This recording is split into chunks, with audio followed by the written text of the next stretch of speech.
En el video anterior hice una pequeña introducción al tema de los instrumentos de evaluación. Esta unidad 3 se enfoca en este tema del desarrollo de los instrumentos de evaluación. En esta etapa no solo hay que diseñar un instrumento a partir de lo que ya has podido avanzar hasta ahora, sino que el instrumento tiene que ser validado, comprobado. Hay dos tipos de validaciones. Una que es ir a aplicarlo con algún grupo piloto, hacer una prueba piloto, digamos, y verificar varias cosas en esa prueba piloto. Esa es una modalidad. La validación, que hay técnicas pues para validar también, para verificar que el instrumento realmente es confiable y que es preciso, que tiene el rigor suficiente. Eh, que no va a haber falla, también que es muy funcional. Eso es lo que tienes que validar. Pero bueno, una prueba, para eso usas técnicas distintas. Haces pruebas con piloto, digamos, unas pruebas como a pequeña escala con alguien que pueda hacer las veces de aquel al que le vas a aplicar el instrumento. Si es una entrevista, hacérselo a alguien cercano, conocido. Esa es una posibilidad. Y hacerle distinto tipo de técnicas, como por ejemplo, si es un cuestionario con varias preguntas, le quitas las preguntas nones y les dejas las pares, le haces las preguntas a una persona y luego le haces las preguntas a otra persona que tengan un perfil similar y luego reúnes e integras la información. Entre más gente es mejor, pero bueno, eso para una encuesta. Pero reúnes la información y ves si a pesar de que hayan sido dos personas, hubo como comprensión, claridad, información que es coherente o consistente con lo que esperabas con ese instrumento, eh, esta, este instrumento te está mostrando que es funcional, que, que es consistente y coherente. Así como ese podrá haber, en vez de que sean las nones y pares, puedes partir por mitad del cuestionario y lo aplicas por partes. Puedes agregar algunas preguntas capciosas o tramposas, es decir, meter un poco de ruido al instrumento y ver qué reacciones hay. Es decir, le aplicas pruebas distintas para comprobar. También lo que importa no solo es validar la validez, sino a lo mejor a la hora de aplicar el cuestionario salta a la vista, es decir, en el momento de la aplicación, que la persona que está respondiendo no le entiende a tus preguntas, no sabe para dónde va y puede cometer errores. Y entonces tú haces por afinar y pulir las preguntas para que sean mejor hechas, ¿no? Que no sean confusas o que no generen errores de interpretación y que además te aporten la información que realmente estabas buscando. Entonces, sí es importante hacer pruebas. No se trata solo de diseñar un cuestionario bueno, sino además probar que efectivamente es bueno. Eh, Hay otra prueba, además de hacerla esta de campo o laboratorio o de pruebas piloto, hay una prueba que es contra le llaman validez de constructo y tiene que ver, comúnmente lo haces porque no hay este proceso sistemático y riguroso desde el modelo, la matriz operacional y luego el instrumento. Pero lo que se hace en la validez de constructo es verificar en su estructura, en su composición y en sus ítems o en sus cuestionamientos, lo revisas contra el modelo, un modelo que además tuvo que ser validado por distintas fuentes, como bien lo platicamos en su momento. Eh, Pruebas el instrumento viendo que cada pregunta corresponde o responde a aquello que en el modelo se esperaba que que te describiera la realidad. Entonces, cruzas el instrumento, lo cotejas contra el modelo para validar que está suficientemente sustentado y que te va a aportar la información justa que tú esperabas contrastar o comparar contra este modelo que es tu referente. Ese es el asunto del instrumento. Voy a mostrarles un poquito más de este tema. También voy a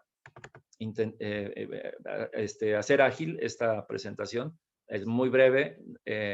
Realmente este tema también se ve con detalle en la sesión presencial, en la sesión en línea, pero digamos sincrónica. Esa es donde este tema lo pueden ver con más detalle y donde hay posibilidad de interactuar, preguntar, hacer el ejercicio, hacer algún tipo de ensayo de experimentación con esto para que el tema quede muy consolidado y para que las indicaciones de lo que ustedes están construyendo o van a construir también sean muy nítidas, muy precisas, muy útiles. Esa es, pues, la intención. Ahora, este video lo que pretende es que tengamos una visión introductoria un poco mayor a la que pusimos en la preliminar, como el video preliminar. Este video ya es como una actividad inicial de toda esta unidad, ya en forma, y, y vamos a ver algunas orientaciones muy básicas para su elaboración, su manejo y su interpretación. En este caso, voy a conectar este tema con los anteriores. Decía yo que el modelo, lo habíamos visto en su momento, que el modelo de la institución educativa o del componente que esté yo evaluando, puede ser el proceso educativo, como habíamos dicho, o la dirección, o el proceso de atención a padres de familia, o justo a lo mejor la relación con padres de familia, su relación no solo de buen ánimo y de calidez, sino relación colaborativa, es decir, la participación de padres de familia en el proceso educativo de sus hijos. Cualquier cosa que sea importante observar, medir, para poder intervenir, eso es muy importante, el que puedas organizar y estructurar o la institución completa o uno de los componentes, modelo de evaluación.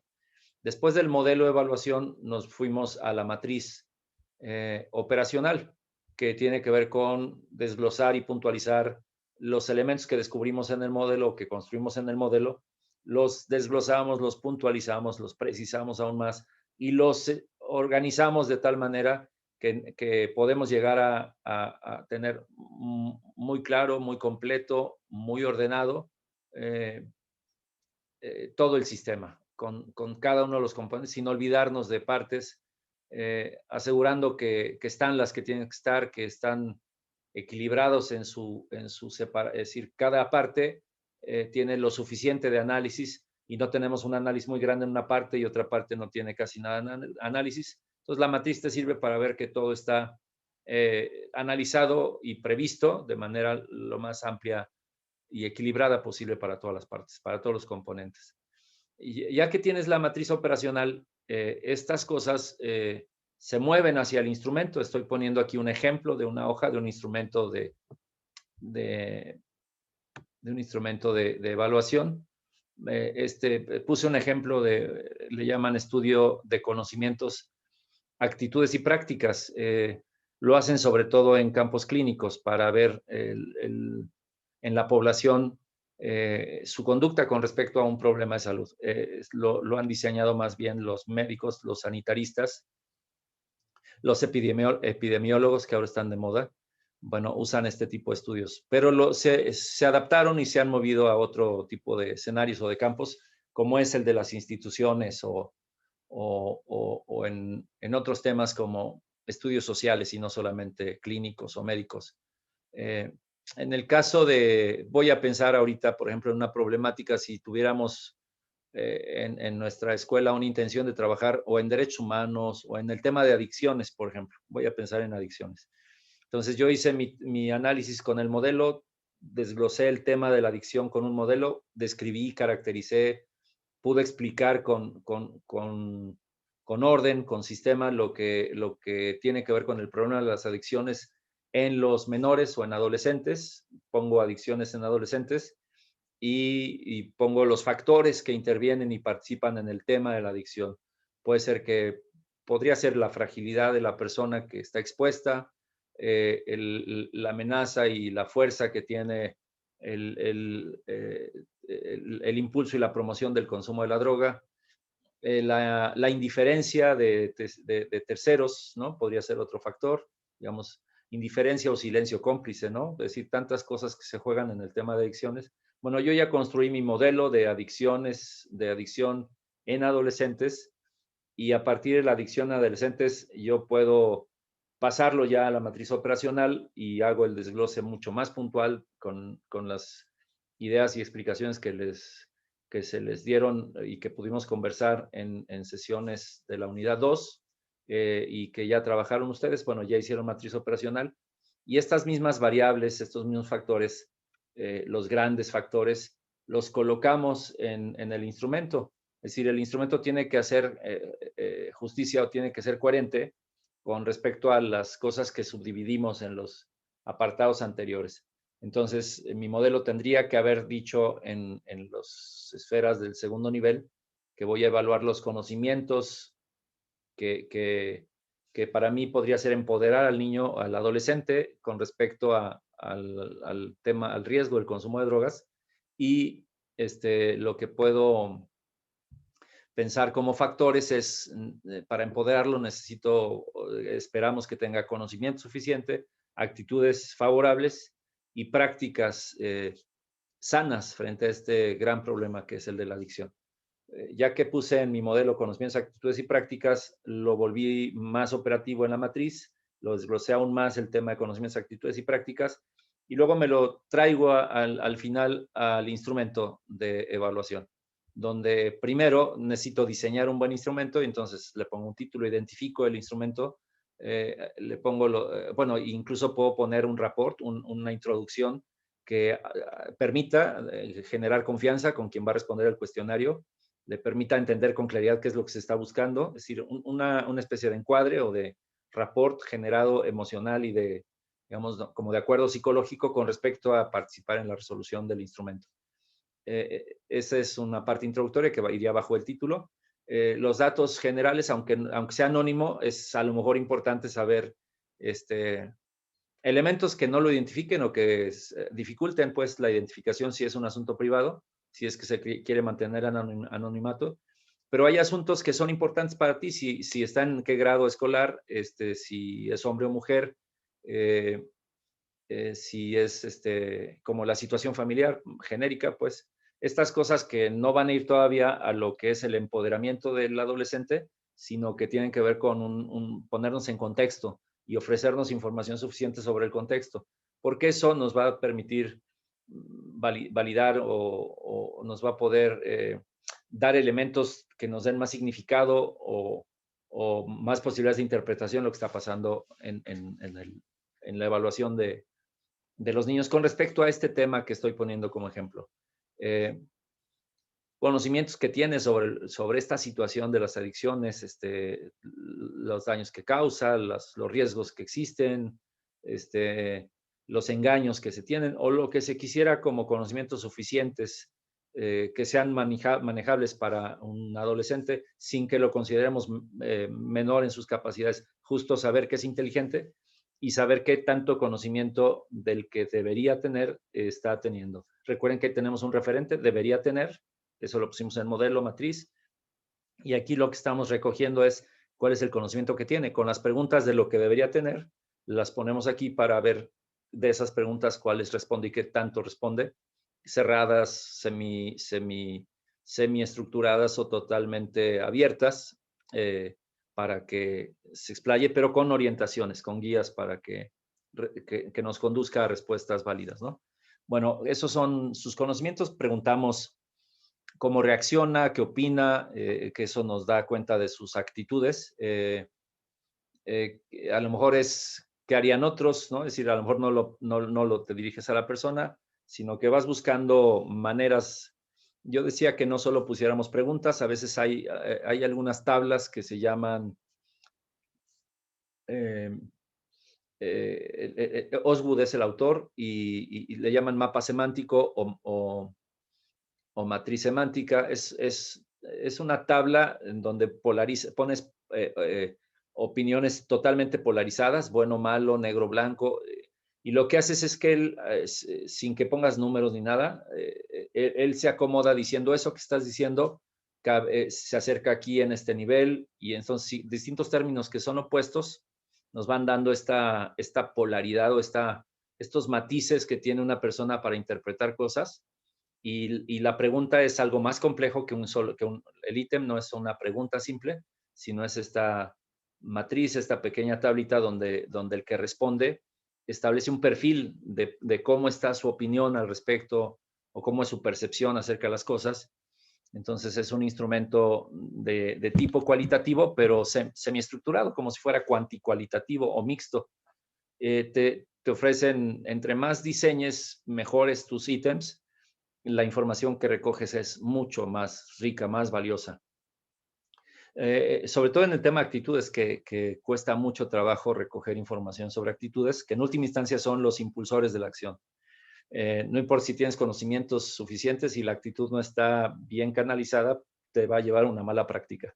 Y las prácticas tienen que ver con que conozcas y domines procedimientos o técnicas o maneras de hacer que sean positivas, ¿no? Ya sea para rechazar, ya sea para reponerse, restaurarse, digamos, salir adelante, levantarse, para aislar, denunciar o cualquier otra cosa que sea una buena práctica, que no sean riesgosas, que no lo pongan en peligro. Pero bueno, estas prácticas se verifican si se están llevando a cabo, cuándo y si son habituales, o si sabes que las tienes que hacer, pero no las haces, es decir, estás en el nivel básico, ¿no? Y todavía apenas incipiente, todavía no estás pudiendo dar respuesta en estas prácticas. Y bueno, ese es el instrumento. Lo divides en partes y ya buscarás maneras de que este instrumento funcione. Básicamente ese es el diseño de un instrumento, luego validas. A lo mejor el instrumento tiene, como decía yo, ítems. Además de que tengas temas, luego está el diseño propio de los ítems. Acá pongo un ejemplo y solo me quedo con este ejemplo. Lo van a ver, lo veremos o lo habremos visto con detalle en la sesión presencial y ahí se podrá preguntar o se puede preguntar y profundizar, incluso resolver cosas. Una de las herramientas más simples, más básicas, que se usan mucho en evaluaciones institucionales, sobre todo en temas de calidad, son las listas de cotejo. No es un instrumento menor, es un instrumento muy provechoso. Los médicos formadores, los médicos educadores, sabiendo que el médico está cuidando la vida de un tercero, de una persona, el médico que es su maestro verifica con listas de cotejo muy precisas, muy puntuales, cómo está haciendo cada una de las prácticas del médico en formación, ¿no? Del residente. Si la lista de cotejo es un instrumento que intenta ser muy objetivo acerca de observaciones que tú puedes calificar de positivas o no positivas. Es decir, es una lista de cotejo simple, solamente verifica si sucedió una cosa o no sucedió una cosa, o si está presente o no. Este tipo de medición es una medición nominal. En estadística tenemos mediciones nominales cuando una cosa son como unidades separadas, es discontinua, digamos, hay hombres, mujeres y no hay gradualidad.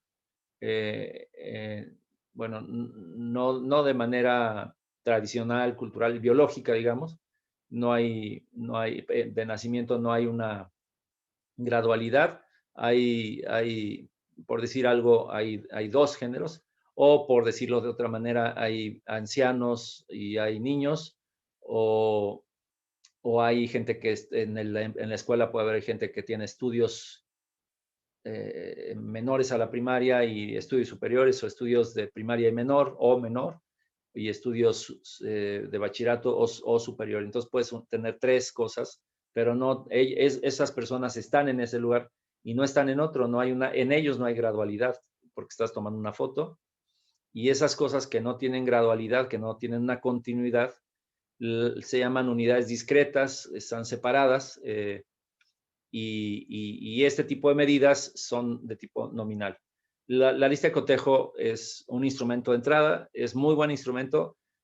A lo mejor le puedes hacer algún tipo de cambios. Voy acá, por ejemplo, esta lista de cotejo, puedes agregarle no solamente un signo, lo puedes quitar el signo, sino además ponerle calidad o nivel de desempeño. O sea, se limpiaron los pupitres, era la primera pregunta que vieron en la lista de cotejo, la que había puesto antes. Es la misma, y no es pregunta, fíjense que es ítem, porque no es pregunta, es una afirmación. En un instrumento de este tipo, como las escalas de Likert, no se usan preguntas, se usan afirmaciones, y esperas que la reacción de quien responde sea la que te aporte la información. Estás recogiendo reacciones a tus afirmaciones, ¿no? Es decir, respuesta a tu afirmación. Y lo que responde es que esa afirmación se cumple en nivel más bajo posible, o nivel regular, o apenas mejor que lo peor, y en el 3 bueno, y en el 4 de muy buen nivel, ¿no? Excelente. Entonces, lo que haces con una lista de cotejo es no solo decir sí, no, sino también poder poner una escala o poder poner observaciones, es decir, poder comentar cualitativamente el por qué la calificación o en qué aspecto habría que centrarse. Eso, este es un acercamiento un poquito más a detalle a lo que significa trabajar en instrumentos. La primera parte, la primera lámina que puse era quizás la más importante, más allá de ver las muestras o los ejemplos, esos es para verlos con más detalle en la clase en línea, pues, sincrónica, digamos presencial, aunque sea a distancia.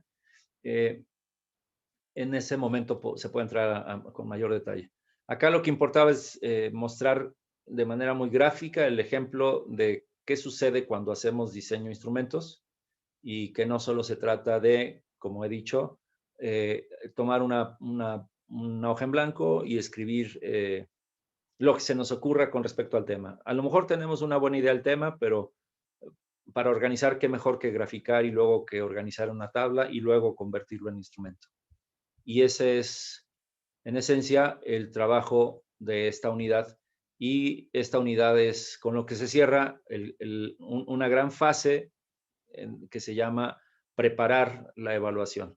Y la preparación tuvo que ver con generar un modelo, desarrollar una matriz que se derivara del modelo y esta matriz operacional llevarla hasta su expresión en este instrumento de evaluación.